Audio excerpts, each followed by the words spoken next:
Hey loves, it's Hollie Hope here with the Beauty of Perspective. A lot of times when we talk about negative emotions and positive emotions, we get really stuck in the mindset of good and bad. We want more good, we want less bad. So we try and get rid of all of the bad so that we can feel the good. And this is also a program that goes in to avoid pain, avoid suffering. This is where we get stuck in the past because we're thinking about past experiences that were very painful. And we want to take those lessons and keep ourselves from feeling pain in the future. So when we think about this pain body and avoidance of pain and be better, be smarter, don't do the things that caused pain, then we start to hope that we're just going to have this elated life without any negative emotions, with no pain, and we'll be in bliss in a continual basis. And then we're taught that if we're not in that continual bliss basis, that something's wrong with us. And this even gets more distorted with things like social media and showing all the highlights, but not showing the negative, or even showing the negative in a victim mode where it's like, give me help and give me support and give me love and attention. Which both dualities of this are a way that hinder us from actually growing, evolving, loving ourselves deeper, and being more connected with one another. The reason for this is because the hard truth is your life is going to have pain. It doesn't matter if you've learned your lessons. It doesn't matter if you've moved forward, you've left that toxic relationship, you've found your bliss, you've awakened, you're conscious, you're still going to feel pain. Because part of our soul's purpose in being here is to explore, is to feel sensations, is to experience. If we are trying to pigeonhole our experience into only the blissful, happy, emotional states, we're actually stopping ourselves from having the main purpose of us being here, which is to experience. How fun is an experience when you get the same experience over and over again, even if it is a blissful experience? That's like going to the ice cream shop and always getting the same exact flavor every single time, over and over again, over and over again, over and over again, over and over again. It may be a fun experience, but if you ate that ice cream every single day and it was the same flavor and that was all you ate for all your meals, would you really love it? Or would you grow bored? Would you grow stagnant? Would you start to wonder if there's anything more in life? Would you start to feel negative? Does that mean that negative emotion is a bad emotion? No, it's actually quite good because it's letting you know, I'd like something to change. I'd like something to be different than what it's always been. So when we talk about positive and negative emotions, the negative emotions are not bad emotions. They're emotions that are invoking a response in us to let us know feedback of what we're experiencing. So if we look at our emotions as if they're feedback, then that means we're just gathering information. An emotional signal is an alarm, an alert.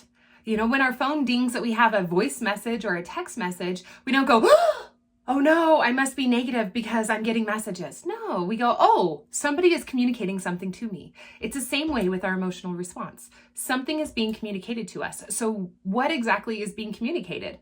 If it's a positive emotion, it means that it's going to be expansive.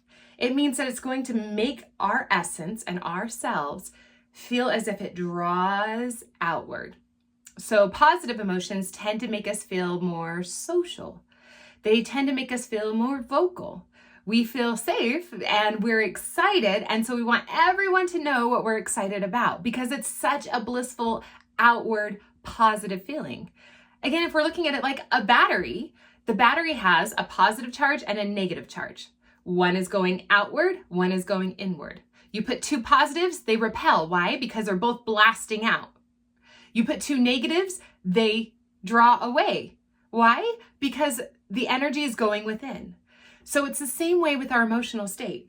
We have this pushing out, this expansive feeling means positive, means the feedback of what we're experiencing is an outward response or a positive response.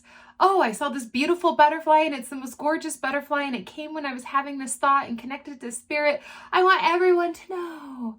Or even if it's just for us, I want to take a picture. I want to save this. I want to savor it. I want to remember it.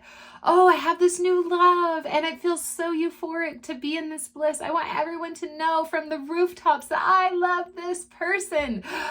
Expansive, positive, outward, creative, expressive. Those are all positive responses to emotions in that spectrum. Now let's talk about the negative. The part that we usually say is the bad part. The negative emotions cause us to go inward. So we do draw away from others. We draw away from social media. We draw away from creating new things. Why? Because there's something that's in misalignment or distortion. Something needs to go and be looked at inside to be reflected on before we can step back into that positive space.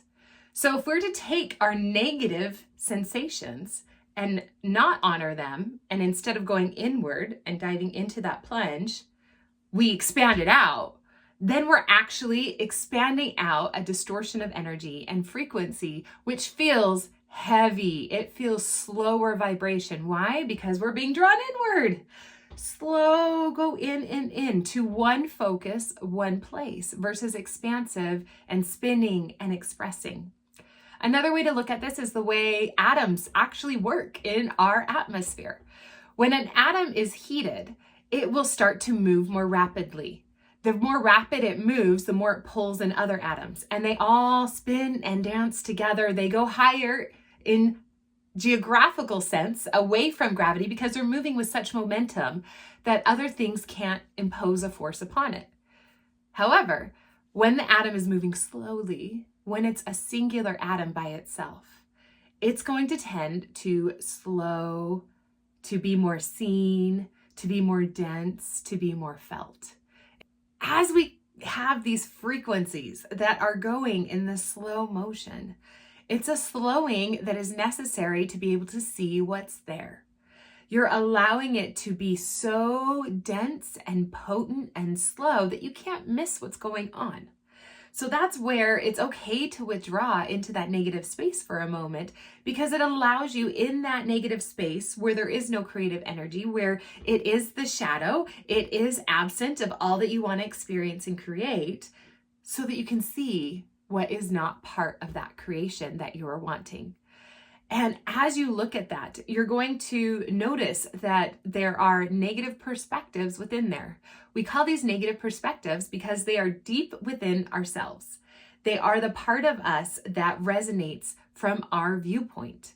And they are the part of us that only we can change in order to create change. Another person cannot fix or shift another person, because it's only us that can decide when something needs to shift. Now, if we're in the concept of believing good or bad, and if somebody's feeling a negative emotion, something's wrong and we have to fix it, then we are in ourselves robbing somebody else of their experience of what they are creating. And we're saying that our way is better, which there isn't a better, because there's no good or bad, only positive and negative. Some people love the negative sensations. They feel alive. And when we are in it and we are deep within and we're feeling those guttural senses of abandonment and betrayal, it's a very intense sensation. And for some of us, it makes us even feel alive and vibrant, more so than feeling good and happy all the time. And so it's important that we allow ourselves to have both sides of this positive and negative of being, because it's in that we create a full experience. I used to tell myself that, if I'm having a negative, it's fine. If I'm feeling pain, it's good, because it means my bliss will be that much better.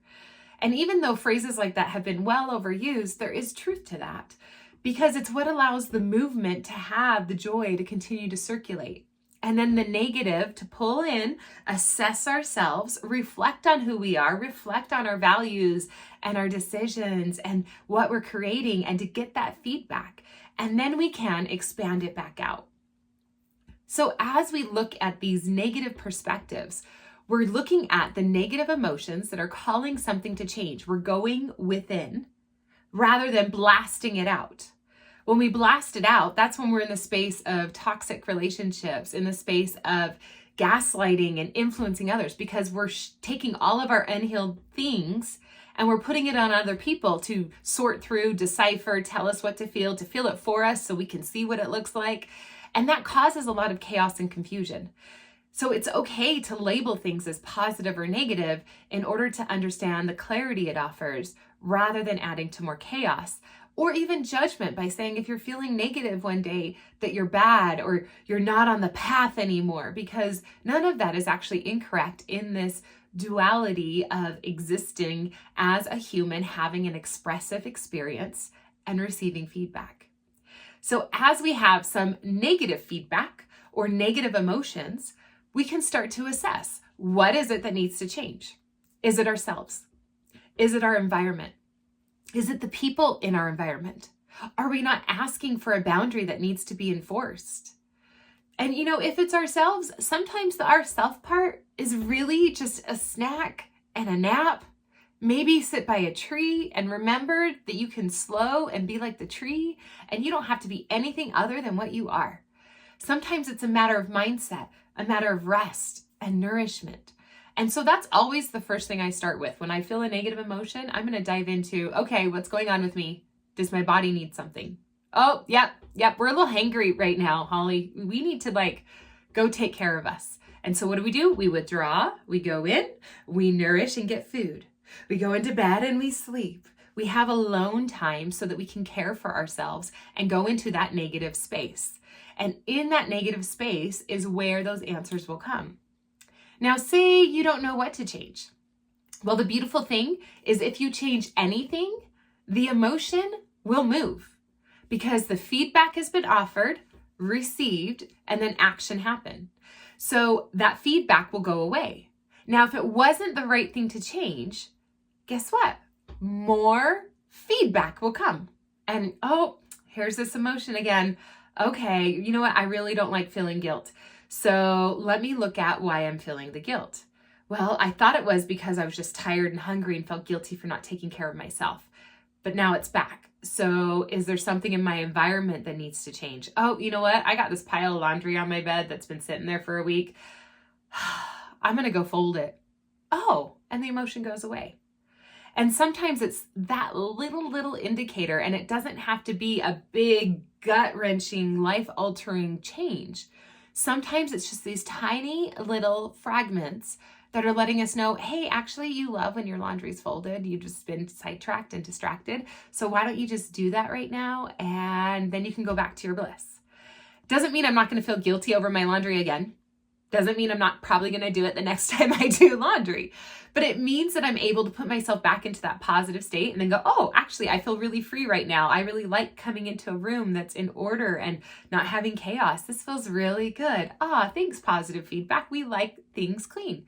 And then that way, when that negative emotion comes back up of guilt, I can go, oh, last time this came up, I remember there was some laundry to do. I wonder if there's laundry to do. Oh, look, there is. Let's change that.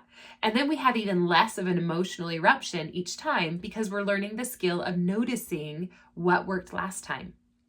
Most often when we don't know what to change and we don't change anything, we end up stuffing the emotions, and then they become ingrained in our DNA, in our cells. And then what it does is it can cause deterioration of our own physical body. Why? Because there's this energy, this distortion. Something is not in coherence with the rest of us that is going to be adding friction from within. And it can manifest in physical health and emotional health overall, in our energy, in our relationships. And so it's really important that we dive in and we see if there's something stuffed in there, if there's something we're not seeing, and we allow ourselves to remove that.